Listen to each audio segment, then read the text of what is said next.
Hello, everybody. It is Thursday, May 14th, and today I have Ashley with us. I'm so excited, so excited to have Ashley here. Ashley is a mom and a wife and a dog groomer and a sex coach. We met through Sex Coach U. And I'm so very grateful that I met Ashley, and we'll get into a little bit more of that after she gets the opportunity to say hi. Go for it, girl. Hello, everybody. Uh, Yes, wonderful. I'm Ashley. Yes, I'm all those things plus many other things. I'm all the things. all the things, yes, I'm and that all is, the things. yes, all the things. And really that's what we're talking about today because you and I, other than being friends, we're both coaches, and that means that we know that we both have all of these different things going on and we have different roles that we play. So I think that we are so good at coming together and, saying, hey, I need to talk to you as a friend today, or I need a little coaching advice today, or can you be my business coach today? Or, Yes, we do that. You do that for me quite often. Well, and that goes both ways because we're bouncing ideas off of each other, and we have all of these different hats that we put on, and that's just within our own relationship. So what do you think Yeah. about the hats that people wear in their relationships? Why don't you talk about that for a minute? Oh, well, are we talking about relationships in general life, or are we talking about partners' relationships?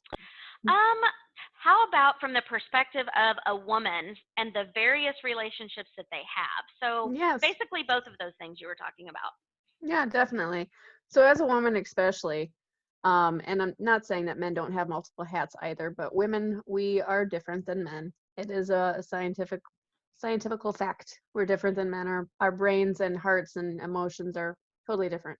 And so in the sense of a woman, it seems to wear all of the hats. Like I said, we're all of the things all All of the the things, time. all the things. All the things that's all the time. I'm a daughter, I'm a wife, I'm a mother, I'm a sex coach. I have a 9 to 5. I am a salon manager at a dog grooming facility. I am a friend. I am a colleague. I'm a student. All of the things. You just seem to have to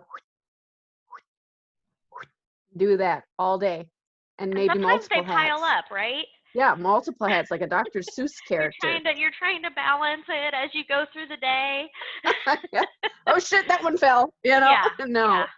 And sometimes, and that's another thing too, is that we have to change multiple hats and wear multiple hats, and sometimes some do fall. They do, like friendships. They might lack. You might be lacking in your job, in your career. You might be lacking in your partnership, in your relationship with your significant other or others. Don't want to Right. leave anybody out. But yeah, and it's just a lot to balance and a lot to have, and it's extremely difficult for women especially to wear those multiple hats and keep it balanced and not be overwhelmed and not be stressed and feel guilty about having it all or wanting it all, for Right. sure. Right. And it and then on top of it, we throw this lovely little thing on there that you and I have been talking a lot about recently because um, most people would think that you're actually a part of Generation X um, if they weren't looking at you Yeah. and realizing how young you actually are. Um, Yeah. but you are technically a millennial. Ugh, But yeah. as you and I talked about, you're kind of on that cusp there where you really fall into your values, your beliefs, the way you live your life, all the things really Mm-hmm. falls more into Gen X. So that's just another way that you and I kind of click with each other because we have Yeah. those same values. And you are how old? I'm 33. You are 33. Uh-huh. And I've been talking quite a bit about being a 43-year-old woman in full-blown perimenopause. And lo and behold, you are 33 years old. And what has recently happened to you? I'm in full-blown perimenopause. I At, am right in the smack of it. yes, Yep. at 33 years old. Mm-hmm. And that's just one more hat to wear. Oh, it's a big one. It's It's a a big big, one. nasty, floppy hat. It is, and it feels like it really hurts some of those other hats. It does. It hurts lots of hats, especially your intimate relationship if you have a significant other. If you don't have a significant other, it might hurt potential intimate relationships. It screws with your hormones, something fierce, and you're not quite sure how to balance that and balance just regular relationship goals and roles and all the whatnot.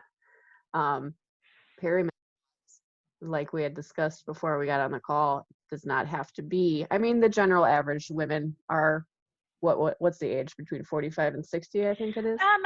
5 to 15 years before menopause happens.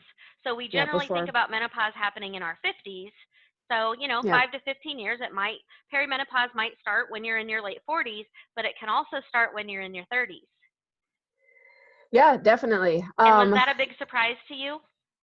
I mean, I guess it was a surprise. I do have, my mom went through early perimenopause, but she went through medically induced menopause because she had to have an emergency hysterectomy. So that threw her into that. So I thought, maybe, I would still have all my stuff.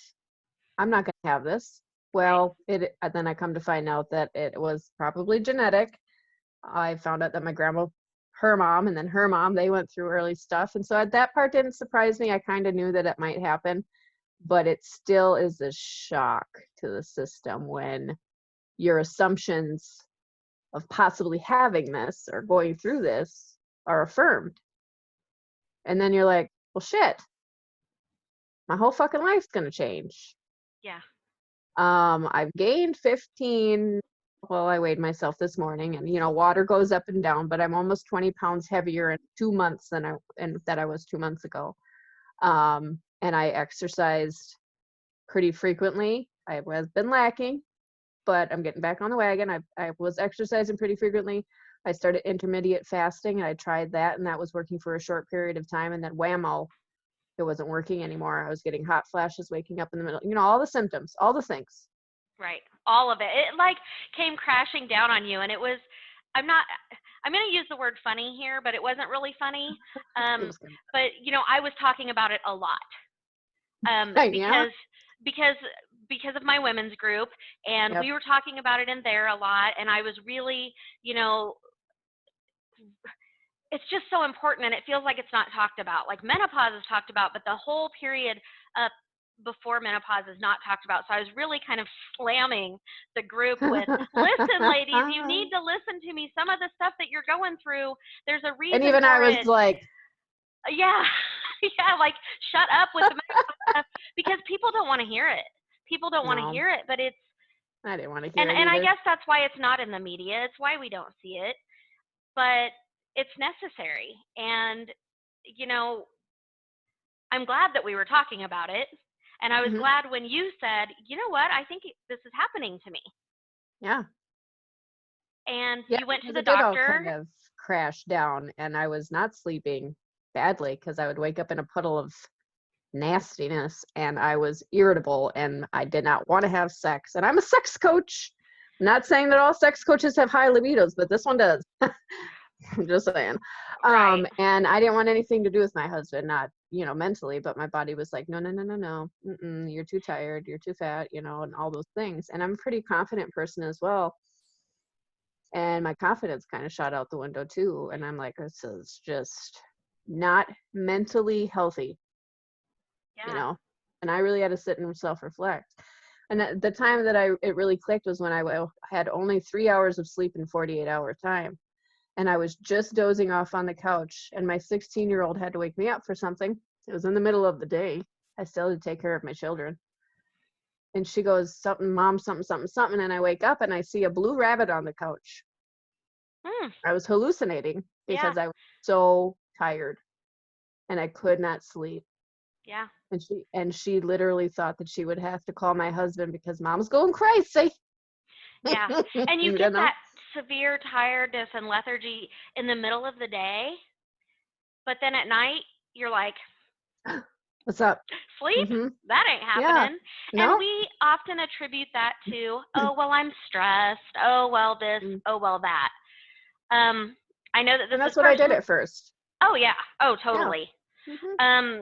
I know this is kind of personal, but I also know that you talk about this freely. Yeah. Because you have RA, Mm-hmm. you were not able to see one of the common symptoms of perimenopause, and that's dryness. Yeah. I deal with that on a regular every day. Right. So knowing the other things that go with that Mm-hmm. was able to help you move forward with talking to your doctor who you trust, you feel very comfortable with, who she Mm-hmm. listens to you. Mm-hmm. She did testing. She didn't just say, oh, here, take this pill. She did Yep. testing and all of that. So how important is it that women have this information and have somebody who they trust to go to for resources? It's extremely important. And whether or not you have a trusted doctor, or, if you're in the middle of a move or you just don't go to the doctor very often for anything like that, it's good to go and see a friend maybe that might be going through it. Reach out to a coach, a wellness coach. There are even menopause coaches and perimenopause that specifically do that as well. So as long as you find somebody. A physician is, I would have to say, the number one person that you should try to find somebody that really does talk to you and listen to you and doesn't just want to throw medication at you. Because medications aren't always the answer. Now, with me, I could have just started an estrogen supplement, a Mm-hmm. natural estrogen supplement, or I could have just been like, yes, I want the estrogen patch right away. But she was like, well, I don't want to give this to you unless you need it. You're fucking right. Sorry, Right. excuse my language, but That's all yeah, right. Hey. you're effing right, you know? Um, and she did that, and I found out I was on an extremely low level, and lo and behold, yes, I do need an estrogen patch. And she also listened to me when it came to the fact that I am not a good medicine taker. I hate taking medicine. I can't remember it, nor do I want to take it. Mm-hmm. So the patch was the thing. I lick it and stick. No, I just stick it on me. Just lick and stick it. Forget about it for 4 days. I set my alarm for every 4 days, and I just change it before I get in the shower. It's the simplest thing ever. And within 3 days, I noticed a huge difference. That's fantastic. And that's all I really needed. Now, but I did have to forgive myself for the longest time. And I know that that's what we really want to talk about too, is forgiving yourself. Mm-hmm. I'm 33 years old. I did nothing to lead this on. It's just my genetics. Yeah, my stress level could have been a little bit better. The cortisol level, that's the big thing that nobody talks about too. That's the stress hormone. Yep. It probably could have been a little lower, but it was in the normal range. She tested that as well. It was in the normal range for my age of and being a mother of 3 and blah, blah, blah. Right. And I had to forgive myself, and I had to sit down and I had to self-reflect of things that, what can I do?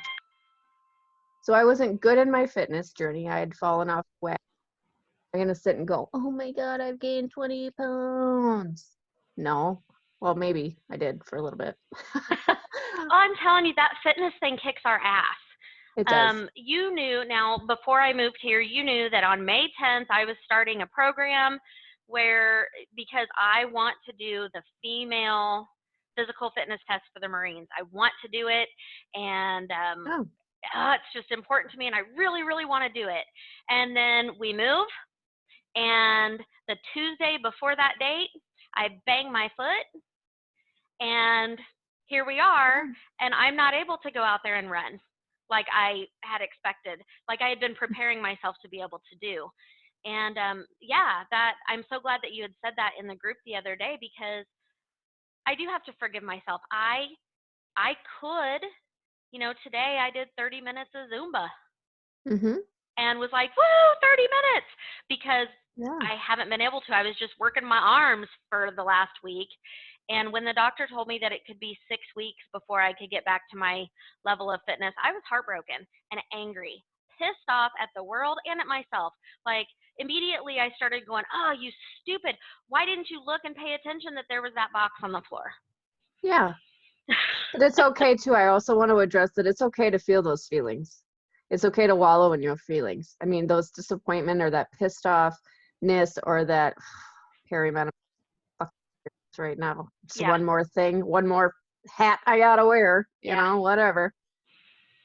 It's okay to sit in it for a bit, For a for a bit. bit, for a bit, for a bit. And everybody's bits are different as long as it's only a bit. Right. And I had to sit there and go, well, this is doing nobody good, especially me. Especially me. And if I'm going to continue on wearing hats, and if I'm going to continue on wanting everything, my motherhood, my wifehood, my coach career, balancing a 9 to 5 to afford building my coach career. Like I Yeah. want everything, and it's overwhelming sometimes, but I have to move on. What can I do about these things that I'm wallowing in? And I had to sit and I had to reflect, what are my energy gainers and what are my energy drainers? Oh yeah. That's a big thing too. Big thing. And once I sat and I wrote it out, and then I made, okay, these are my energy drainers. How can I use energy gainers to fill those drainers? Or how can I completely deplete them altogether? And once I had a plan, I'm initiating it. So perimenopause, it sucks the vitamins right out of you too, apparently. Didn't know that. So I'm starting a vitamin regimen. I'm not doing intermittent fasting anymore. Like these are active things that I could be doing. Right. And as I Controlling mentioned those things that before, you can control. yeah, and sometimes I might forget my vitamins, or sometimes I'll eat a huge ice cream sundae Mm. because at that moment, that's what I need. Right. Now, if I have to sit there, if I'm like, do I want celery and peanut butter or do I want this fucking cookie? Are my emotions telling me that I need this cookie? Yes. Is this cookie going to make my emotions feel better? Sometimes it does. Right. Sometimes it frickin' does. I'm not going to lie. But I'm And not going to kick myself in the ass for it. that's that whole mindfulness piece. Like you're not just doing it blindly, like going, I'm eating this ice cream sundae, and then later feeling regret. You're Yeah. going, I have these choices. I'm going to make this choice, and I'm going to make this choice because I'm okay with this choice. Yeah. And that makes a big difference. I'm gonna pull this up because it's important. I know people are probably gonna get tired of me talking about this book, but I don't care. I honestly don't care, guys, um, Fair. because it's a good book, and I want to share her words and encourage people to read it. I want to encourage women. I don't care what age you are.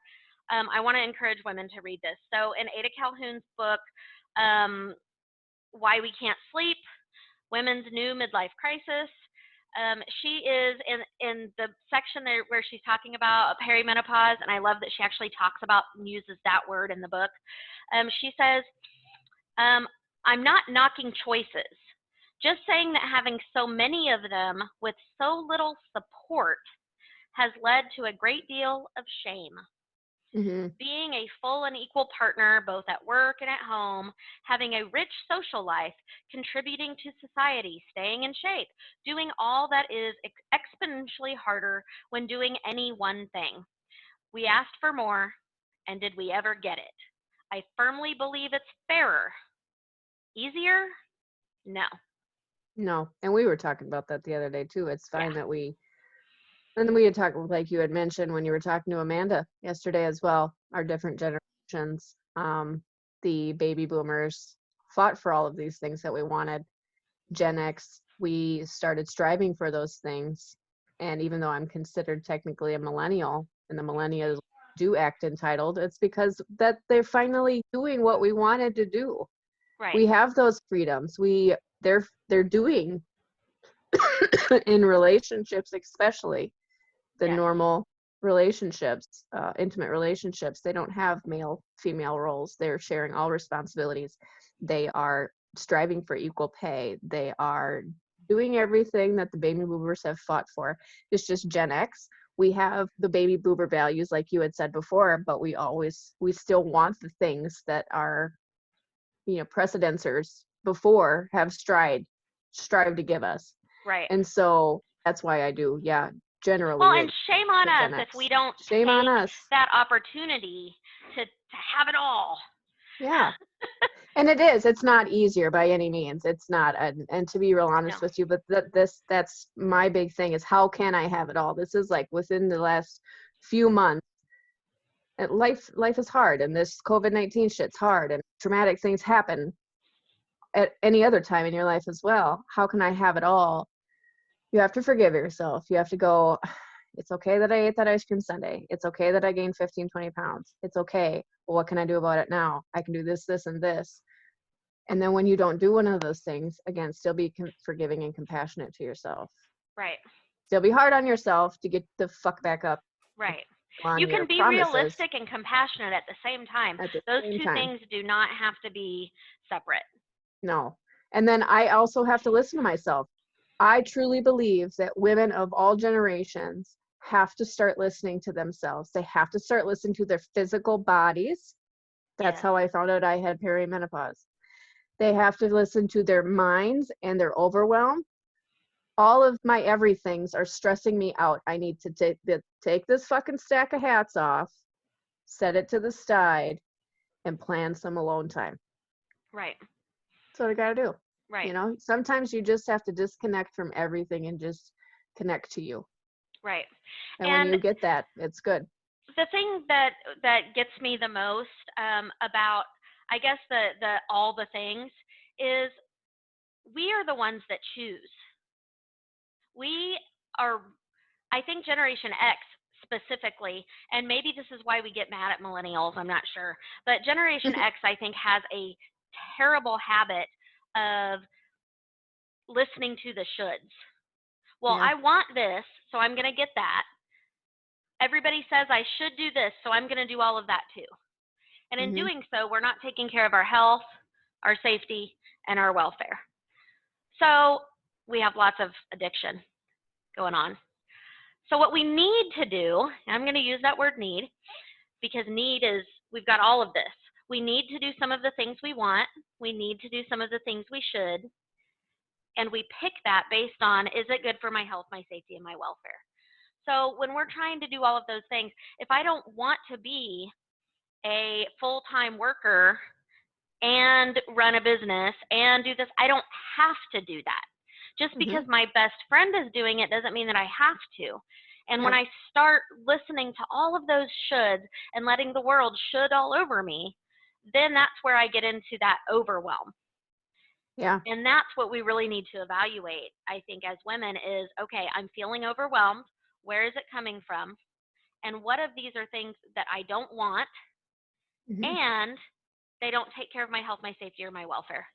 And that's going to be a thing for another day. Yes.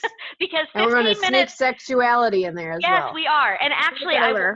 I wanted to say you are going to come on once a week. Yeah. Yes, I love that. We haven't decided if we're going to do it on a specific day or whatever. We haven't quite figured that out yet because you do have a schedule, and I want to work around your schedule Sure. as much as we can, and have you on once a week so everybody can see and hear. You just have so many great things to say, especially Well, about thank you. all the things and balance and all that shit. All So the things. all the things you talked about, energy savers and energy drainers, and I think that people are going to want to know more about that. So what do you think about we Mhm. talk about that next week? I think that's wonderful, and I think it's an appropriate time, especially with the world starting to reopen slowly. Yes, and I think we can definitely get sexuality in there too because it's a big part of that. So we're going You to know, take I our, always like talking about the I sexuals. know. Woohoo! We are going to take our perimenopause asses right on out of here. Yes. Any of you who have questions, please make sure you can put your questions down below in comments, and we will get back with you. I will put Ashley's information on there as well so that you can connect with her. We do have a couple groups. She has a great group called Real Talk, where she gets real about all the things sexuality, intimacy, and relationships. And then we also have a group. It's my group, but Ashley participates and is a great resource in there as well. Um, and that is for women only, no males allowed. So I will put that information down in comments, and we hope to hear from you guys soon. Mwah. See you later. Bye.